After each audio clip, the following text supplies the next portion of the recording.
Professor Stefan Dziembowski from University of Warsaw. Professor Dziembowski is a professor in Warsaw University, and he served as the general chair of the 12th Theory of Cryptography conference in 2015, and as a PC co-chair of the TCC 18. By the way, he will serve as the PC co-chair of the Eurocrypt in 2022, assuming it will happen as planned. He is a recipient of the ERC Advanced Grant, ERC Starting Independent Research Grant, and the FNP Welcome Grant, and he is also the winner of the Polish-German Copernicus Award for 2020. So, Professor, please, the stage is yours. Thank you very much. Thank you very much. Do you hear me? Yes. Very well. Great. I'm a co-chair of Eurocrypt, and I was a co-chair of TCC, and both times the other co-chair was actually Israeli. So it's a nice coincidence. Once it was Amos Beimel, another time now with Eurocrypt is Or Dunkelman from Haifa. Okay, so thank you very much. Thank you for inviting me here. It's a real pleasure to be here. I think it's really unfortunate that we cannot meet in person, but maybe next time. I'm also going to talk about blockchain as Juan did, but I will focus on different aspects of blockchain. So since Juan already did some introduction to this area, I'm not going to talk too much about like what blockchain is, but go more into the specific research problem that I was working on recently. Okay, so the introduction, we'll start with the introduction, and then I will tell you a little bit more about what I did.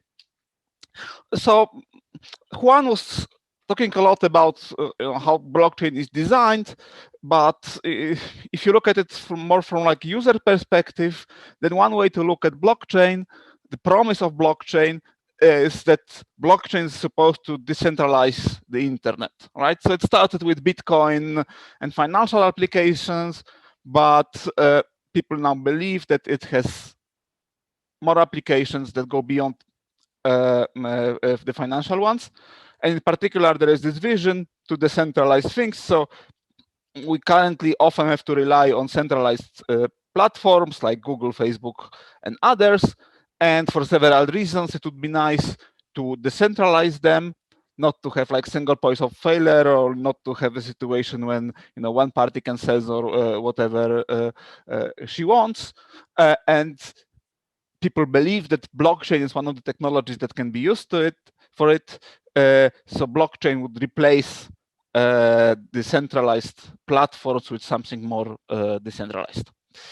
So this is a nice vision, but it has one problem, namely blockchain has limitations. Blockchain doesn't scale well.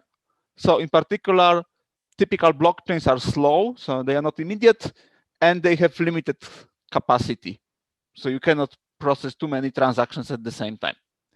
For example, in Bitcoin, which is the most famous blockchain, you have blocks appearing on average once per 10 minutes. Each block can contain at most 3,000 transactions. So this translates to 5 transactions per second. That's not that much if this should work for the entire globe, right? In comparison, Visa can process orders of magnitude more transactions per second, and Visa can do it essentially in real life. Okay? So we have to do something about this. And there are basically two approaches, two solutions to this problem. One solution is called layer 1. So simply work on better blockchain algorithms. So this is more related to what Juan was talking just before me. So here people just work on having better blockchain algorithms. So replacing Bitcoin's blockchain by some other blockchains, and there are lots of different approaches. There's sharding, there are proof of stake, there are permissioned blockchains. Juan was working a lot on proof of stake. And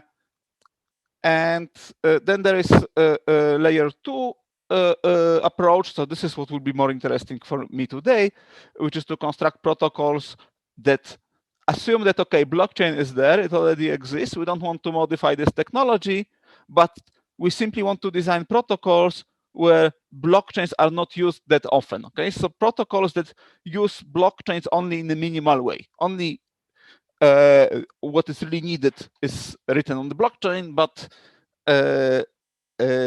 lots of things are happening outside of the blockchain. And another name for this is off-chain protocols. You may have heard this name. So off-chain protocols are protocols which are based on blockchain, but are designed in this way that several things, several transactions that are happening in the system are not put on blockchain. So what is the main idea here? So I like the following analogy. So think of the legal system that we have in our societies. So and think of blockchain as a judge or notary. Okay? So you have a blockchain, and would like to think about blockchain as something objective, right? Something that is always honest and gives us always correct answers, but maybe slow. In the same way as we think about the legal system in our countries. So what is exactly the analogy? So basically we want to, as I told you, we want to use blockchain as little as possible. And this is very similar to how we use the legal system. In reality, we also want to use the legal system as little as possible. Because legal system is slow and expensive, exactly has the same problems as blockchain. So, so for example, if you want to build a house or some construction, suppose you are ordering to build a house. So this is Alice who is hires someone to build a house. Then maybe you need first a legal system, so you need to sign a contract somehow with this contractor that the house will be built, and then the contractor starts to build the house and or some other building, and with time when it is built, the Alice pays to the contractor some money, gets the receipt, and then maybe some more floors are built and so on, right? So this is how it looks in real life. And normally, we have this contract with which we could go to the court, but normally we actually don't go to the court, because the sheer fact that we can go to the court, that I know that the other party can go to the court, is sufficient. So lawyers are only used to resolve the conflicts in case we have some conflicts. So for example, if Alice, here's Alice and the constructor again, and if she didn't pay, so the contractor constructed something and Alice didn't pay, then the contractor can contact the court, say complain and file a lawsuit. And symmetrically, for example, if Alice didn't get the receipt, then she can also file a lawsuit and go to the court, and then the court will try to establish the truth and make order between these two guys. Okay? So this is the situation in real life. We have a contract, and we both know that the other party can go to the court and use this contract, and therefore we typically don't go to the court. So how would it work in case of blockchain? So as I told you, we want to have a blockchain that serves as a judge or notary, so kind of like a legal system. So if we'd like to use Bitcoin's blockchain for this, then that wouldn't really work. Bitcoin blockchain is not ready for this, but there are several other blockchains that actually are able to serve as judges or notaries. And the mechanism that they use in these blockchains is called smart contracts. And this is actually an idea that comes back to times before Bitcoin was invented, blockchain was invented. And there are several important projects like this. The most famous one is Ethereum, which is currently the second biggest cryptocurrency in terms of the market cap. So what are the smart contracts? Smart contracts, you can think of them as formal agreements on the blockchain. Okay? So, for example, you have So here you have blockchain, here you have, say, Alice and Bob. So what they can do is they can put smart contract on the blockchain so this is a contract that will look its rules are written in a programming language. So there are some rules here. There is some money that both parties deposited. Okay, so maybe Alice puts 3 coins and Bob puts 2 coins. And there is like an entity lying on the blockchain that has rules written in a programming language. And now everybody can use it. And since both Alice and Bob puts the coins there, they both agree on the rules on the smart contract that were written in the programming language. And then the rules determine the outcome of the whole process. So for example, if Bob has a proof that Alice should pay him 1 coin and she didn't pay, then he can go to the smart contract and say, look, Alice owes me 1 coin. I would like to get this 1 coin, and he would get 1 coin. Okay, so this is like, in some sense, something that is very natural for computer scientists. Contracts are written, normal legal contracts are written in normal natural language. Smart contracts are like legal contracts, but written in a programming language, so they are non-ambiguous and can be actually interpreted by machines. So an example, and this is an example of layer 2 or off-chain technology, are state channels. So here this works this way, that Alice and Bob, in some sense, maintain a private blockchain denoted P, in which they deposit coins. Okay, so say I'm Bob and there is Alice somewhere, and I say, okay, Alice, we want to make a lot of transactions together. So let's not go to the blockchain. Let's just start our own private blockchain between 2 of us, and then things will happen immediately. So maybe Alice puts 2 coins and Bob puts 2 coins in some smart contract that will take care about the rules of this private blockchain. And then they can use this private blockchain as much as they want without contacting the main blockchain. And all the transactions that will happen between them will be signed. Okay, so they'll be signing each other's transactions, so that Alice will have all the documents signed by Bob. Bob will have all the documents signed by Alice, but the transactions will never hit this main chain. Okay, so they will be just between the parties, and the coins that are deposited will be lying in the smart contract. And now the point is that this private blockchain P can be closed at any time. Okay, so maybe there is some moment where Bob wants to close this contract, and then this channel, and he says, okay, he contacts the smart contract, he shows what was the last distribution of coins, say, and then the money is distributed according to this. So this is an example of layer 2 or off-chain technique, because it basically allows these 2 parties, Alice and Bob, to do lots of transactions quickly in a secure way, in such a way that they are sure that the other party will not cheat them. Okay, so at the end the channel is closed, right? And then they get the coins. Okay, so maybe it will be clearer when you look at the example. So the example is like this. So think of playing chess. Now so Alice wants to play chess with Bob, and they want to play chess for money. Okay, so they both deposit 1 coin each into the smart contract, and the coin of Alice will go to Bob if Bob wins, and vice versa. Okay, so now they want to play chess, and what they do is they deposit these 2 coins. But they don't want to play chess on the blockchain because it's very slow and expensive. So what they would do is they would just exchange the moves. These are some chess moves,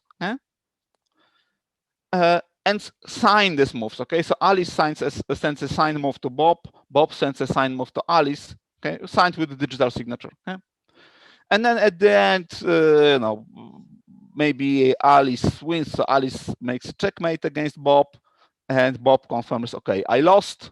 So now Alice can go to the smart contract, say, okay, this is the Bob's certificate that he lost. Please give me back my coin and the coin of Bob.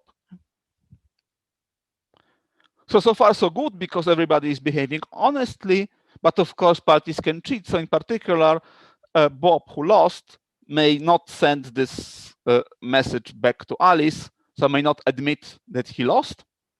And in this case, Alice still is okay, because what she can do is she can actually go to the smart contract and say, okay, here are the signed moves from Bob, and here are my moves, and I can prove to you, looking at the transcript of the whole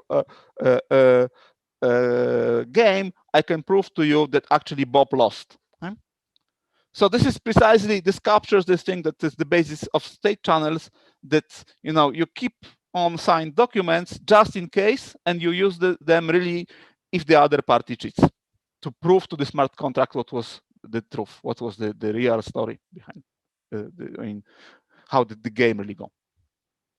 Of course, the smart contract checks if Alice is right, because could be that she is cheating, and if she's right, the money would go to Alice.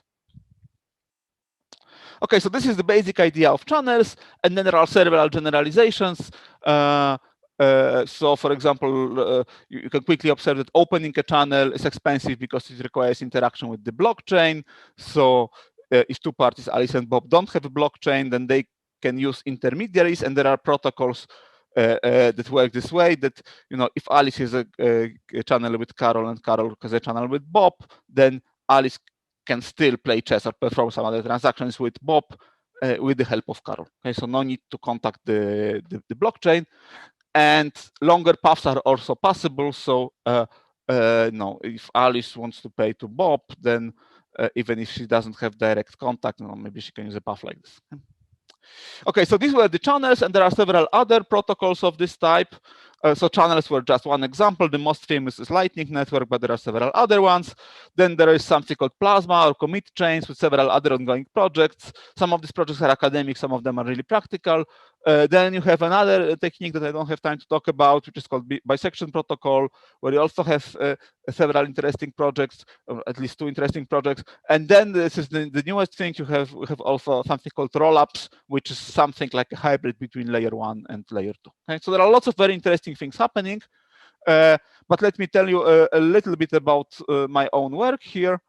So my work was focusing for a while on the foundations of state channels, and I had a sequence of papers with Sebastian Faust and his PhD students, and some of my PhD students, where we were constructing the theory behind the state channels, and we ended up with the paper that really models multi-party state channels connected in an arbitrary way. This was quite complicated also from the point of view of notation even.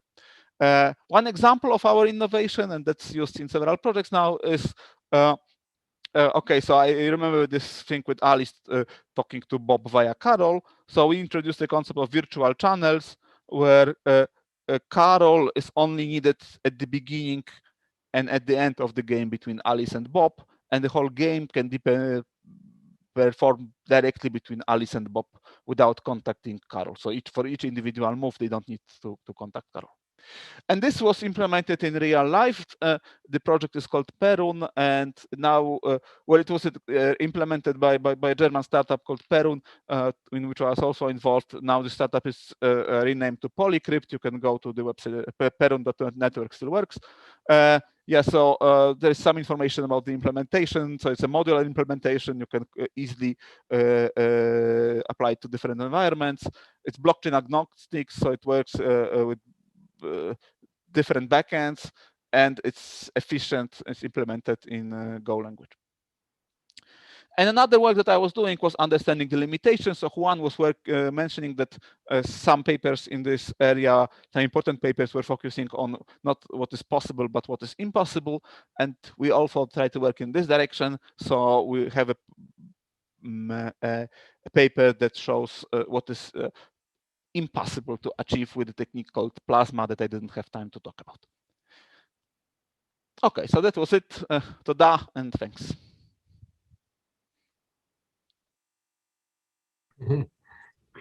Great, thank you very much. I think this is not obvious at all to succeed to explain so complicated things in so easy language and nice and clear figures. So thank you very much. We are quite in quite in delay in our timeline. So I'm afraid that we will not be able to take a question here, but I think that it's really, and I got comments about the way that this topic was presented, and I will not be surprised if part of the participants will refer to you, Dr. Dziembowski, personally to ask for a clarification or specific slides, etc. So thank you very much. Thank you very much for this really insightful presentation. It's really great, with even Hebrew words on the last slide. So it's not that I speak Hebrew. I just no, you can keep it like this. I put one of the words here on the slide. Yeah. Okay. Great. So thank you so much.